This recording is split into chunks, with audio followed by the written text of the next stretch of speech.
I can pose a different point to that, though. To him, that's a great honor to him for somebody to ask him to do that. He may not be looking at it as, I get to sign a Bible. He may genuinely look at it and say, hey, this person shares my faith. Yeah. And they want me to be a part of their faith, and they respect me because of that. And every time they look at the Bible and see my name, their faith is going to be stronger. Yeah, maybe. I mean, I'm not by no means defending it, but that's just another side of the argument. And you have to look at it. And I take this back to, and not to go down too much of a political path, but the whole Happy Holidays versus Merry Christmas. To me, if somebody's willing to share what they find, if Ben, you're Jewish, not really, but sort of, if you were to tell me Happy Hanukkah, I'm not Jewish, but I wouldn't get offended by it. I'd say, hey. I'd say Happy Hanukkah right back to you. Dude, if you broke out. No, that's a good point. Presents? Hell yeah. No, that's a good point. But if you said Happy Hanukkah to me and I said Merry Christmas to you, to me that would say you were willing to share something that you hold near and dear to you and your faith and your being with me in a greeting, or vice versa. I'm willing to share it back. Now, I'm not going to get offended if somebody says Happy Holidays to me. If you don't have a Christian faith and you want to say Happy Holidays, by all means, that's fine. I'm not a devout Christian. I mean, I do have Christianity beliefs and stuff, but I'm not going to get offended by it. And I think the whole point of somebody sharing something like that is, rather than people getting offended by what somebody's doing, why don't you just take the act of somebody's willing to share something they hold near and dear to them, to me. Maybe I don't believe in it, but they're willing to share it. It's very simple. They're not saying, okay, I don't believe in what you believe. I believe in murdering little children and strangling puppies. Pretty much every religion, if you just go all the way down to the basics of it, is all about a couple of laws. Don't kill people. Don't bang somebody else's old lady. Moral guidelines. Moral suggestions. Yeah. So any of them, you should be. They all came from pretty much the same place, dude. Absolutely. It's been proven 100 times. So yeah. But on that note, to finish this off, Tim Tebow will be in France at Notre Dame, and he will be signing the big cross with Jesus on it. No, he Friday. will not. Yes, no, he won't. Next, he's going to go down to Argentina. He's going to sign the big statue. Yeah, and he's going to say thanks in the Falklands and all that. Did you guys hear about the porn star that kind of looks like him? He's calling himself Tim Tuba. No. I know. He's like, and one last thing before we go to break here. Before we go to break, Caleb. You said it again, Caleb. If I wish you Happy Hanukkah versus Merry Christmas, just understand. Punch him in the face. Miggy, yes, you're going to get 8 presents, but understand it's going to be. You got to spin the dreidel. It's going to be a pack of socks, tube socks. It's going to be a savings bond. It's going to be like some pencils. It's not going to be 8 good gifts. A roll of pennies unopened, fresh from the mint. Yeah. It's going to be. Don't touch those till you're 21. I might get you a box of unleavened bread. Hey, that's good stuff. I eat matzo ball soup on the regular, by the way. Maybe a bottle of Manischewitz. Okay. Well, there you go. And I'll probably. Get you some Columbia shirts so that oh my God, you don't chafe when it's hot out there. You gotta stay cool except for the little thing on your nipple. Yeah, the little Velcro thing. By the way, Caleb disclosed to me before the show that he went into his car and lubed his nipple up so that the Columbia shirt didn't chafe his nipple. Wow. What'd you lube it with? Little spit? You had some chapstick. Because Jenna Jameson always said spit would work. And he confided in me that normally he has a reserve of Vaseline in his car, and he was surprised that he didn't have it. Except when it's hot and he puts it on there and he's I wasn't sure if I was talking to Caleb Crispy or Kellen Winslow. Hey, have you guys ever been, had a rough day, a long day at work, been wearing the same pair of jeans for 12 hours, 13, 15 hours? Walking around, you get a little chafing going on. You can't go home. No, because I use freaking medicated body powder on my crotch all day long. Well, now I started I've had using chafing going on. So, it's always good to have a little chafe protection just in case, right? Something. But I have it now that I got the Gold Bond spray. Yeah. Wait, we want to say hi to Kevin Thomas, who is on Spreaker. He's chafing? Not that Kevin. Is he chafing? No. He is listening to us live from San Diego. He's on a road trip. He's also on the new show Hard Cunts on Spreaker. Very good. 30 minutes in the back room with Brad McClain. We will have some IDs and commercials for that show coming up soon. All right, well, guys, we're going to jump to a quick commercial break. When we get back, just 2 segments left here on the program. Kim Jong-un back in the news again. A Donald Trump story that I can't wait to get into. and a tribute to Little House on the Prairie, a little reference to Little House. So all you Craniacs, stay with us. We'll be right back after this. All right, man. ESB Brewing commercial. Take one. Patrick Stewart presents the Patrick Stewart ESB commercial, starring the great Patrick Stewart. Hey, Patrick? You will address me as Sir Patrick Stewart. Okay, Mr. Sir Patrick Stewart. Can we dispense with the introduction and just do the commercial the way it's written, please? My contract states I have some creative license with this, considering I'm not even getting paid. Yeah. Just take it from the top. Sir Patrick Stewart. ESB Brewing commercial, take 2. This is Patrick Stewart for ESB Brewing. I remember in primary school when I had my first pint of ale, leading me to a 68-year love affair. As a young lad, I was precocious and mischievous. Oh, for Christ's sake, could you get on with it? Yes, ESB Brewing brings me back to the jolly good days of my youth. Visit ESB Brewing and purchase a cold pint today. And that's a wrap. Was that so hard, Sir Jackass Stewart? Mind your tongue, you barbarian! Pardon our advertising. At ESB Brewing, we spend our money on beer. Big Muffins! Yo, this Big Muffin. What'd you do? You get caught tripping? Miss Court? You got a warrant? Don't matter what you did. You got cash, Big Muffin's got your ass. Day or night, we'll keep your butthole right. Call 1-555-BUTT right.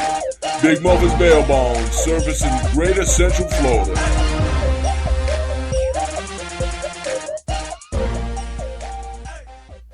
I am the great Arnold Schwarzenegger. You're listening to the Cranial Emission Show with Ben Childs, Miguel Hito, and the Reverend Joey T. Stop screwing around and listen. Welcome back, Craniacs. Great commercial break there. Wow. It's a little low? Yeah, it looks a little low. That's we good? all right. We good? I think we're good. All right. I feel good about it. You feel good about it? Yeah. I feel good about it, too. We're back. You know where we're from. Where are we at? Where are we at? We're at ESB Brewing tonight. 333 Falkenberg Road, Sweet D. Sweet D. Ooh, 407 in Tampa, Florida, man. We have some beers. We got 14 different beers to choose from. Everything from Gozes to IPAs to Belgian Saisons. We got porters. We got stouts. We got put it all in your mouth. We got ciders. I don't care. Put it. Yeah, you know how it goes. It's just like you do. Just put it all in your mouth. Yeah, we got a lot of live listeners. Everybody who's listening right now, we thank you very much for tuning in. Absolutely. Thanks, There's a little chatting rectangle at the bottom of your screen on your phone, wherever you're listening from. Drop a little in there. Say hi. It doesn't matter if we don't know who you are. We'd still like to get to know you. Obviously, we got Not That Kevin in there. He's live and in charge and on a nice little trip this week. So, and for all you out there that are listening, you need to start going. If you're an avid listener of the show, first of all, thank you. But if you are, listen through cranialmissions.com instead. Do it for us, because it'll go, if there's a live listen option, but it will map out where you're listening from on the website so that we're aware of what part of the world you're listening from, and it catalogs it. And I think that's pretty cool. cranialmissions.com. Obviously, if you're a social media person, Facebook.com/The Cranial Missions Network. Lots of updates there. And you can follow us. Miggy does a great job on Twitter. You can follow us there at Cranial E. If you want to be a part of tonight's show, the number to call, 813-438-6068. Guys, Kim Jong-un in the news again. Oh. It is rare for us to go, 2-3 weeks without a little Kim story. I'm still Ronry. So Ronry. Without my daddy around. Yeah, he's back in the news again. Round is the shape. Round is lonely and portly. Oh. Well, apparently now he is the master of time, or I like your description, Father Time. Yes. He's decided to take North Korea back in time 30 minutes to snub what he quotes, the wicked Japanese imperialist. Well, when it comes to Kim Jong-un, Caleb, his word is raw. My word is the raw. It's the raw. What's the raw? Yeah. Is raw dog? No, we're talking about Kim Jong-un. Yeah, I His understand. word is the raw. I get it. Yeah. I was just trying to go off the raw thing. Right? Yeah, so he's actually turning their clocks back in time 30 minutes to separate themselves more from Japan. South Korea will still stay on the Japanese time zone, but North Korea is not. Whatever that cost is the biggest waste of money, because that's going to cost the government some money. Oh, yeah. They're going to have to pay somebody. Now, maybe not there, because they're like, you're working overtime, mandatory overtime. And you're like, oh, crap. We're changing it. Sorry, people. Oh, my God. Yeah. Apparently, North Korea or Korea in general used to be on this time zone until the early 1900s, and then in about 1912 they adapted the Japanese time zone.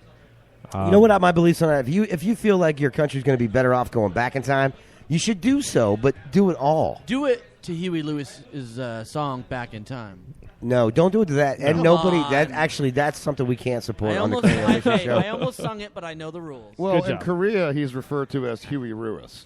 We go back in time. You know, I find it so weird that the way time zones are constructed. You know, in China, it's a huge country. They have one time zone for China. Of course, man. It's Beijing time. Nobody's late.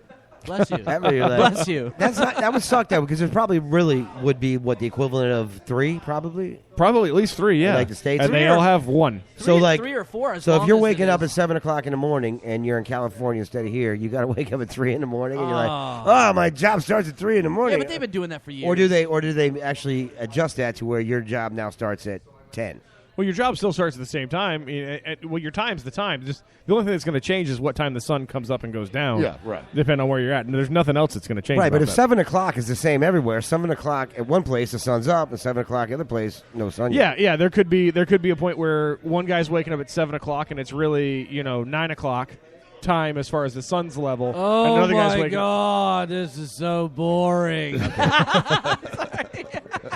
This is very interesting, Miguel. God forbid we have an intellectual conversation I was here. going to punch right. Caleb gave me I'm going to punch you right in the face look. That's not the first time on this radio show that Miggy's received that look. Yeah, it's probably. Where's the wrestling guy? Let's get him to body slam Miggy. Really. Yeah. He left.